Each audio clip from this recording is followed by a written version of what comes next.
jangan mempersulit urusan rakyat. Hadis, man waliya min amri ummati fasyaqqa alaihim fashquq alaih.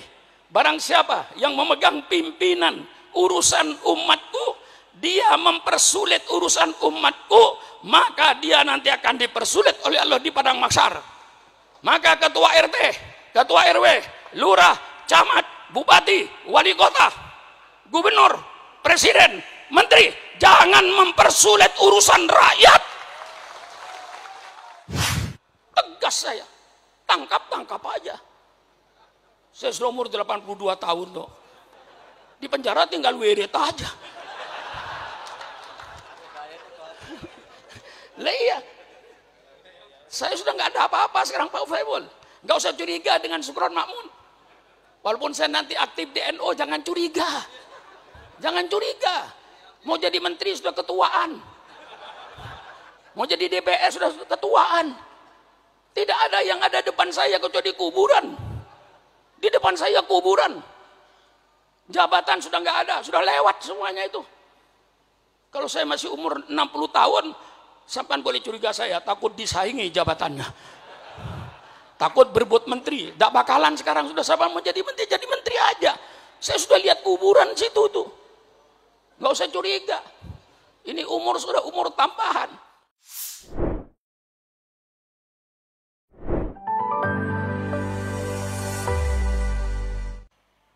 Assalamualaikum warahmatullahi wabarakatuh. Bismillahirrahmanirrahim. Alhamdulillahi rabbil alamin. Wassalatu wassalamu ala ashrafil anbiya'i wal mursalin. Sayyidina wa habibina wa syafi'ina wa maulana Muhammad wa ala alihi wa ashabihi ajma'in. Subhanaka la ilma lana illa ma 'allamtana innaka antal alimul hakim. La haula wa la quwata illa billahil aliyil azim. Amma ba'du. Para habaib yang saya muliakan, yang tidak saya sebut satu persatu dengan tidak mengurangi takdim saya kepada beliau, para alim ulama yang saya muliakan, juga tidak mungkin saya menyebut satu persatu dari banyaknya, tapi insya Allah tidak mengurangi takdim saya kepada beliau. Hadirin dan hadirat sekalian yang berbahagia, wabil khusus kepada Sahibul Bait Al-Mukarram Kiai Haji Muhammad Rizdes bin Kiai Abdul Hamid yang saya muliakan. Mudah-mudahan Allah panjang umurnya, bermanfaat kepada bangsa dan negaranya. Hadirin sekalian yang berbahagia, saya datang ke tempat ini sebenarnya tidak untuk memberikan pengajian. Karena ini tempat khusus. Saya datang hanya untuk mencari berkah dari almarhum Kiai Haji Abdul Hamid Pasuruan ini. Kalau pengajian, semalam saya sudah ngaji di Bangkalan, nanti malam ngaji di Sumeneb. Insya Allah saya masih diberi kekuatan oleh Allah untuk menyalakan dakwah ini di seluruh kepulauan Indonesia ini. Alhamdulillah, umur saya ini sudah 82 masuk 83. Jadi sebenarnya kalau seorang pemimpin sudah pemimpin masa lalu, bukan zaman saya untuk teriak-teriak, tetapi Allah masih memberikan kesempatan kepada saya, diberikan kesehatan sehingga saya dapat amar ma'ruf nahi mungkar. Ketika saya almarhum masih surganya, alhamdulillah selama saya datang ke Pasuruan ini, alhamdulillah belum pernah ditolak oleh beliau itu.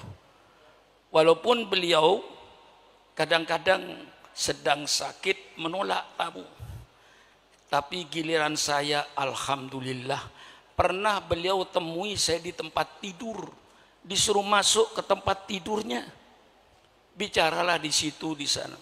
Banyak yang memberikan sugesti kepada saya. Karena Ki Abdul Hamid seorang wali min auliaillah. Saya hanya mohon nasihatnya, mohon keberkahannya. Pada waktu itu saya minta kepada beliau, Ki Hamid, tolong Kiai, saya mohon doa Pak Kiai. Apa doa yang terbaik Kiai Hamid untuk saya?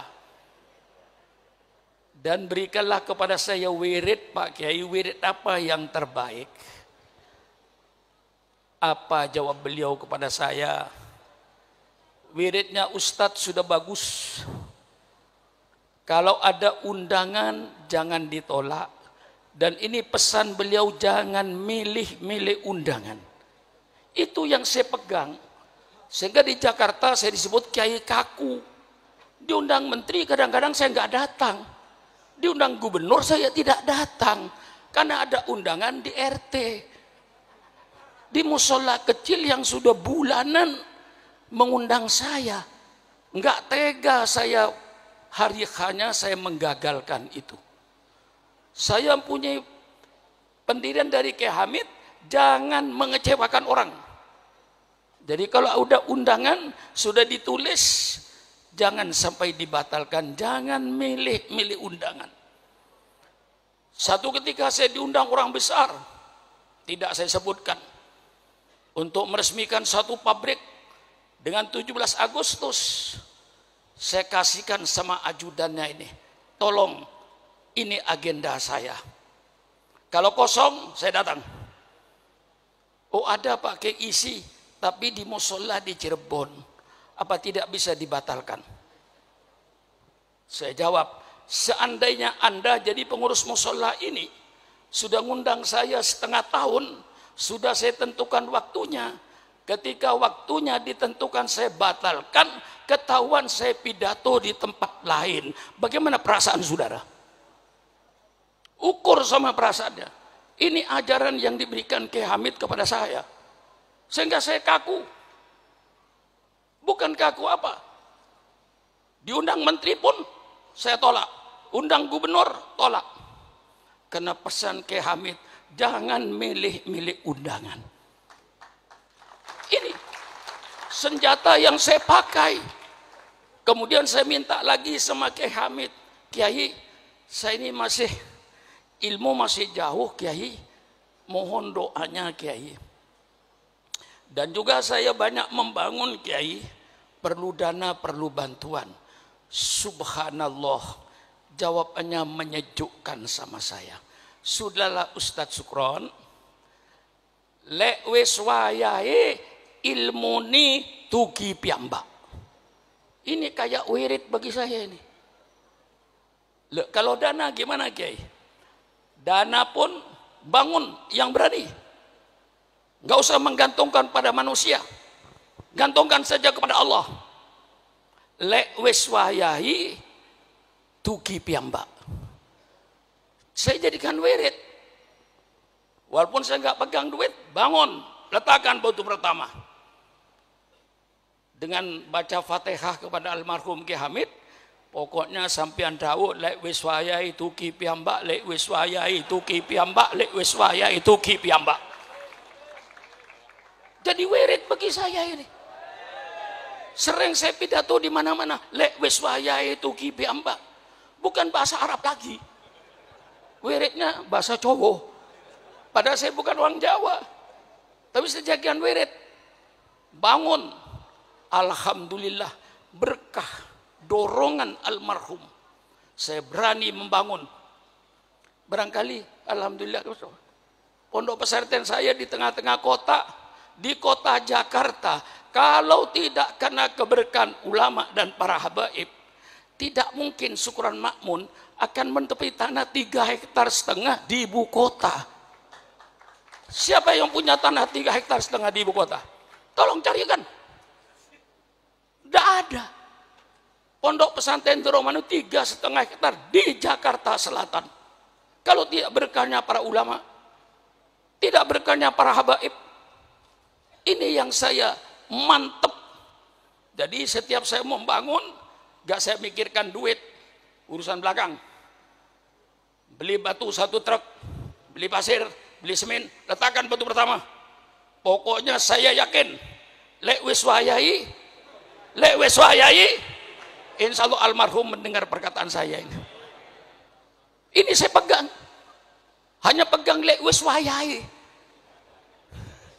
Karena Kiai Hamid bilang, Ustadz, dikirnya sudah bagus.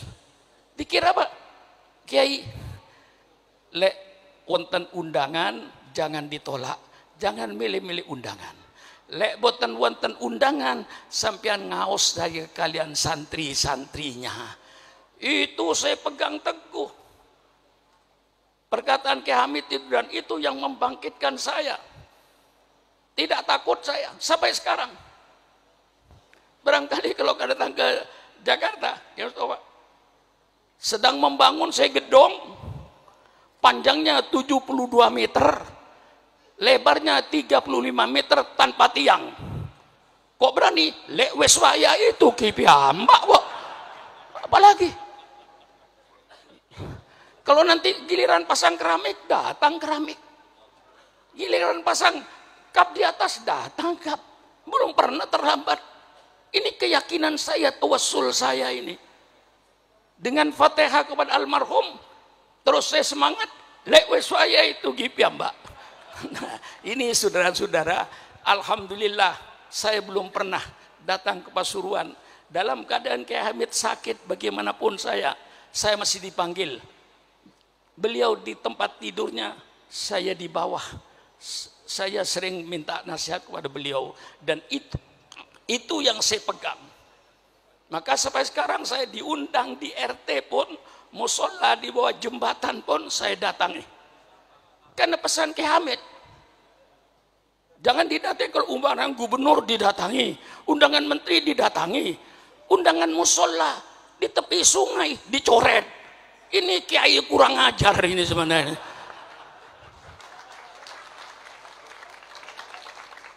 Ini yang saya pegang. Jadi ada punya pegangan saya ini dengan almarhum Kiai Hamid ini. Inilah saudara-saudara, tidak usah bicara soal perjuangan Kiai. Kiai ini sudah pasti, nggak usah ditanya apa perjuangan Kiai. Al-amru bil ma'ruf wan nahyu anil munkar. Itu saja Kiai tugasnya itu. Tidak ada lebih dari itu. Kiai tugasnya hanya al-amru bil ma'ruf wan nahyu anil munkar. Maka kalau ada, maaf pemerintah, maaf Pak Menteri, maaf Pak Wali Kota, maaf Pak Bupati, kalau dia kiai berbeda dengan pemerintah, itu kiai yang bagus, kiai yang peduli dengan negaranya, tidak mau kiai membiarkan negara ini hancur, tidak mau kiai membiarkan negara dalam kedoliman. Kiai tegur, kiai yang negor ini kiai yang baik, yang cinta negara, cinta bangsa. Kalau ada kiai berbeda, jangan ditangkap, jangan dipenjara. Kalau dia kiai berbeda, undang ke kantor kabupaten. Syukron Makmun berbeda dengan Bupati Lumajang. Bukan musuh saya ini. Saya cinta sama bupati, supaya bupatinya tidak tergelincir. Undang saya ke kabupaten. Ini namanya demokrasi. Ngopi bersama dengan bupati. Betul apa tidak? Kalau perlu dengan mie goreng. Betul apa tidak? Mari bicara apa maunya Pak Sukron. Oh begini Pak Bupati Lumajang, begini Pak Bupati Pasuruan, sesuai dengan Al-Quran dan Sunnah Nabi begini. Kan enak toh. Jangan dimusuhi lalu dianggap lawan. Ulama ini yang mendirikan republik ini. Kalau tidak ada ulama, tidak ada NKRI. Saya tegas, persilakan yang mau nuntut. Tidak ada ulama, tidak ada NKRI. Saya berikan fakta. Karena yang sekarang jadi pemimpin ini orang yang tidak baca sejarah barangkali. Ya, Al-Mukarram Kiai Stakuf itu yang akrab dengan saya dulu kakeknya. Kiai Bisri Mustafa yang akrab dengan saya kemana-mana. Lalu dengan Kiai Holil Bisrinya, sekarang cucunya. Lah ini perlu baca sejarah. Ketika Indonesia mau proklamasi, Bung Karno bikin 60 panitia, gagal. Akhirnya bikin 9 panitia. Terdiri pada Bung Karno, Bung Hatta, Maramis dari Katolik, Abi Kusno, Wahid Hasyim, dan termasuk beberapa ulama-ulama lainnya mendapatkan rumusan. Apa rumusnya? Negara Republik Indonesia berdasarkan ketuhanan dengan kewajiban menjalankan syariat Islam bagi pemeluk-pemeluknya.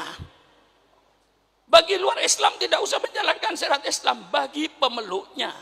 Ini yang disebut Piagam Jakarta. Dengan mendapatkan satu format yang jelas, negara Republik Indonesia berdasarkan ketuhanan dengan kewajiban menjalankan syariat Islam bagi pemeluknya. Maka Bung Karno diminta untuk segera proklamasi tanggal 17 Agustus jam 10 pagi. Proklamasi, kami bangsa Indonesia dengan ini menyatakan kemerdekaan Indonesia. Hal-hal yang mengenai pembinaan kekuasaan dan lain-lain akan dilaksanakan dengan cara saksama dalam tempo yang sesingkat-singkatnya. Masa Kiai sudah apa? Kiai sudah berproklamasi begini kok masih dicurigai? Radikal. Apa-apaan itu? Enggak ada itu. Kiai radikal tidak ada. Kalau Kiai Amar Ma'ruf Nahi Mungkar, Kiai Bah ada. Betul kan? Kita ini cuma menawarkan konsep. Kita ingin melaksanakan peradaban Islam yang berdasarkan Quran dan hadis. Ini yang kita inginkan. Karena banyak peradaban yang berdasarkan hawa nafsu. Seperti night club, dansa, joget, telanjang. Itu peradaban, tapi dasarnya nafsu. Kami ingin bentuk suatu peradaban, suatu bangsa berperadaban yang berdasarkan Quran dan Sunnah Nabi. Ini kami mau tonjolkan. Walladzi arsala rasulahu bil huda wa dinil haq liyudhhirahu 'alad dini kullih. Dialah Allah yang mengutus utusannya dengan petunjuk dan agama yang benar. Untuk apa itu, Kiai? Liyudhhirahu, untuk diperlihatkan kepada bangsa Indonesia, ini syariat Islam. Anda mau pakai persilakan, Anda tidak mau pakai persilakan. Wa ma alaina illal balaul mubin. Inilah syariat Islam. Kiai harus berani menampakkan ini syariat Islam. Bagaimana syariat Islam dalam berkeluarga, bagaimana syariat Islam dalam bermasyarakat, bagaimana syariat Islam dalam ekonomi, bagaimana syariat Islam dalam politik. Semua Islam ada. Jangan dikira tidak ada. Yang sekarang pada Kiai pada takut bicara politik. Kiai, yang melarang politik itu dulu Belanda. Karena Belanda ingin menjajah Indonesia. Kiai dilarang baca politik, tidak boleh bicara politik di masjid, di Masjid Salim dan lain-lainnya. Itu yang melarang bicara politik Belanda. Kalau sekarang masih ada orang yang melarang Kiai bicara politik, itu berarti sisa-sisa Belanda. Jelaskan? Jelaskan? Itu sisa-sisa Belanda itu. Persilakan. Kalau Kiai sayang negara, kalau Kiai cinta sama NKRI, saatnya Kiai bicara politik. Politik Al-Quran, politik sunnah Rasulullah, bukan politik kebohongan, bukan pencitraan, tapi kejujuran politik yang diminta itu. Betul apa tidak? Persilakan Kiai bicara politik.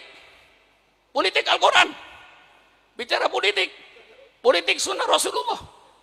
Yang kayak tadi itu Pak Bupati dan Pak Menteri, itu semuanya dalam Islam ada. Jangan mempersulit urusan rakyat. Hadis, man waliya min amri ummati fasyaqqa alaihim fashquq alaih. Barang siapa yang memegang pimpinan urusan umatku, dia mempersulit urusan umatku, maka dia nanti akan dipersulit oleh Allah di padang mahsyar. Maka ketua RT, ketua RW, lurah, camat, bupati, wali kota, gubernur, presiden, menteri, jangan mempersulit urusan rakyat. Kalau bisa dipermudah, mengapa dipersulit? Jangan sebaliknya. Kalau bisa dipersulit, mengapa dipermudah? Iblis. Nah, ini betul? Betul ya, Pak? Kalau bisa dipersulit, kalau bisa dipermudah, mengapa dipersulit? Man waliya min amri ummati fasaqwal fasquq alaih. Man yasta'illahu ru'yatan yamutu yauma yamutu wa huwa wasul li ru'yatihi haramallahu alail jannah. Ini hadis politik. Ayo bicara dengan orang-orang politik. Saya undang ke rumah, ayo bicara politik dengan Syukron Makmun. Ini hadis politik. Barang siapa yang Allah jadikan pemimpin, kemudian dia mati. Ketika mati Kebah sedang menipu rakyatnya, pemimpin seperti itu haram masuk surga. Haram masuk surga. Doakan pemimpin-pemimpin yang belum memenuhi janjinya ketika kampanye, mudah-mudahan dipanjangkan umur.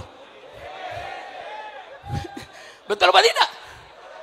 Hei, pemimpin-pemimpin yang kau belum melaksanakan janji-janjinya ketika kampanye, tolong ya Allah jangan dimatikan dulu. Kalau nanti dia sudah memenuhi janjinya, mau mati, matilah kau.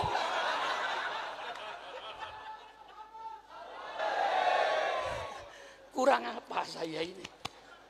83 tahun. Nggak pantas saya bicara begini nih. Bukan waktunya sudah. Giliran Kebah ini. Dulu ayah beliau yang akrab dengan saya, namanya Kiai Nur Salim kan. Itu paling akrab dengan saya. Di pesantren hampir tiap tahun saya ke situ. Sekarang putranya, giliran sampian sekarang itu. Ini cucunya Mbah Hamid, bilang jadi wali. Lah iya, saya sudah nggak pantas sudah. Tapi karena saya katakan, hai bangsa Indonesia, jangan kau bangunkan macan tidur. Saya sudah tidur. Tapi kalau Islam kau ganggu, jangan coba-coba. Yang umurnya Syukron Makmun 82 tahun, Islam diganggu, komputer berputar 28 tahun.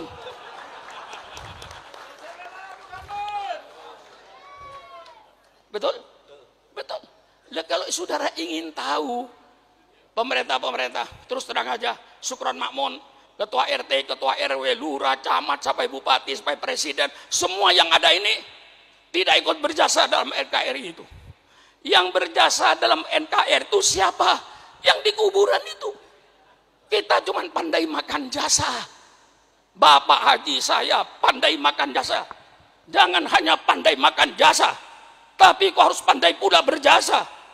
Orang yang hanya pandai makan jasa, tapi tidak mau berjasa, itulah orang-orang yang hanya pandai berjoget di atas kuburan orang lain.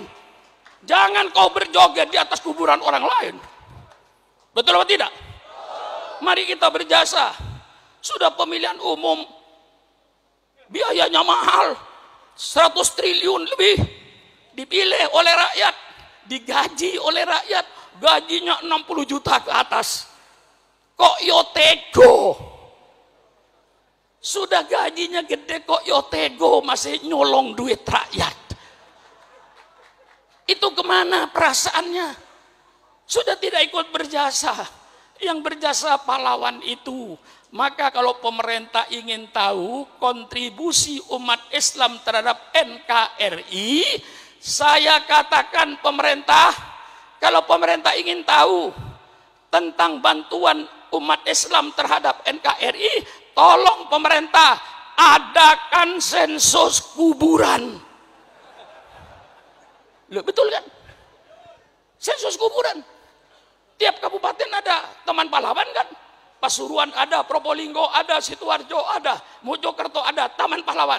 Tolong pemerintah masuk taman pahlawan itu.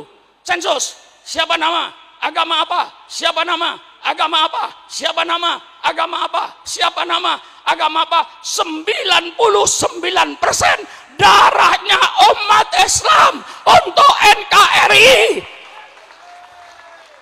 jerit saya ini supaya paham semuanya itu. Sakit saya ini.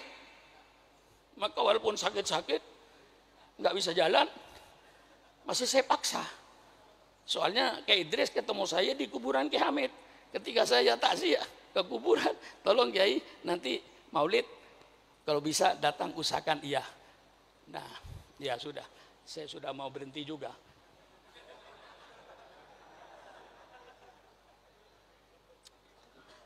Nah, saudara-saudara, kalau di sensus kuburan 99% darahnya umat Islam.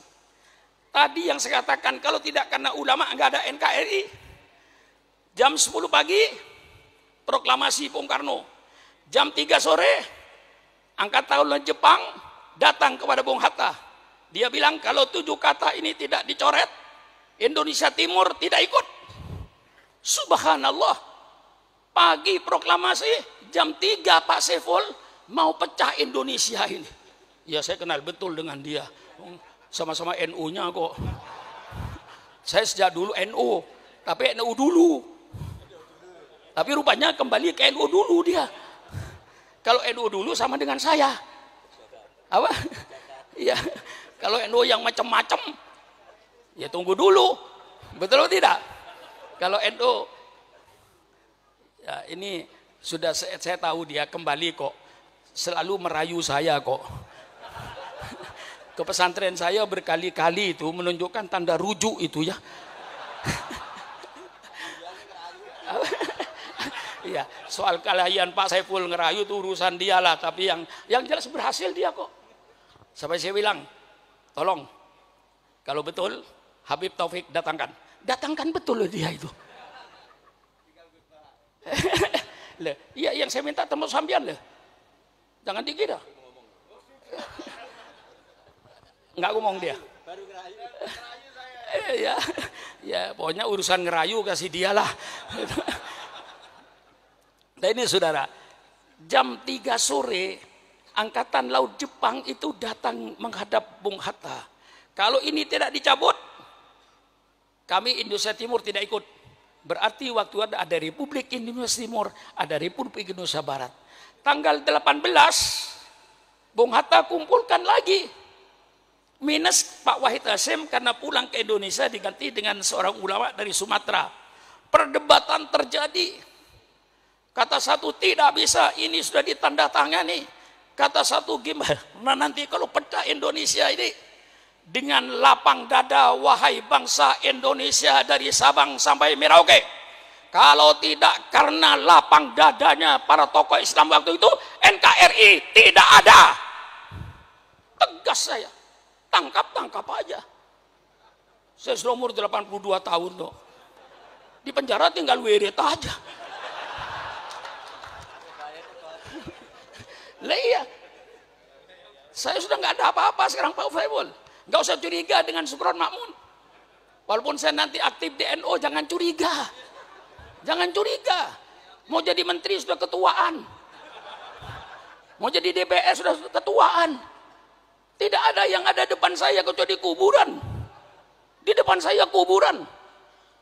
Jabatan sudah nggak ada, sudah lewat semuanya itu. Kalau saya masih umur 60 tahun, sampean boleh curiga saya, takut disaingi jabatannya. Takut berebut menteri. Tidak bakalan sekarang sudah sampean mau jadi menteri aja. Saya sudah lihat kuburan situ tuh. Nggak usah curiga. Ini umur sudah umur tambahan. Berdebat dengan lapang dada. Tokoh Islam cabut 7 kata itu.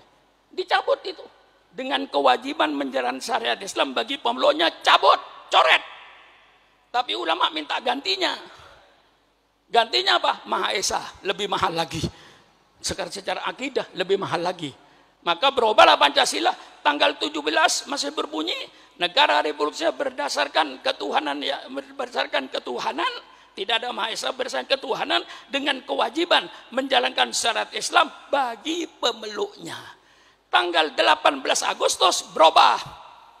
Indonesia berdasarkan ketuhanan yang Maha Esa, titik. Kalau seandainya ulama waktu itu tidak mau merubah dan tidak mau mencabut, ya tidak ada NKRI itu. Masa ulama yang dicurigai tidak cinta NKRI? Ong Kiai yang bikin kok. Nah, saya kira masih ada pembicara lagi ya. Nah, sudah. Ya biasanya saya ini pidato tuh ya 4 jam non-stop tanpa minum. Tadi itu saya hormati aja ngasih minum itu ya. Sebenarnya saya tanpa minum 4 jam juga nggak apa-apa. Allah sudah bikin tenggorokan saya spesialis. Insya Allah. Nah itulah saya sebenarnya banyak cerita. Tolong nanti kayak Bahak. Kita ingin membentuk satu peradaban yang berdasarkan Quran dan hadis. Peradaban berumah tangga, peradaban dalam bermasyarakat, peradaban di dalam ekonomi, peradaban di dalam politik. Intinya kayak Bahak, mengapa Islam bicara ini? Supaya anggota rumah tangganya berakhlakul karimah. Mengapa bicara ekonomi? Supaya pelaku-pelaku ekonomi itu berakhlakul karimah. Mengapa bicara politik? Supaya pelaku-pelaku politik ya, betul kan? Ya enggak apa-apa, dia saya tuh terbuka Pak, terbuka. Ya. Supaya pelaku politik, siapa pelaku politik? Wali kota, bupati, gubernur, presiden, menteri, anggota DPRD sampai DPR pusat dan pejabat tinggi, itu semuanya pelaku politik. Kiai wajib bicara politik supaya pelaku-pelaku politik mempunyai akhlakul karimah, bukan pelaku politik yang preman, yang bajingan, yang akan merusak negara ini. Wassalamualaikum warahmatullahi wabarakatuh.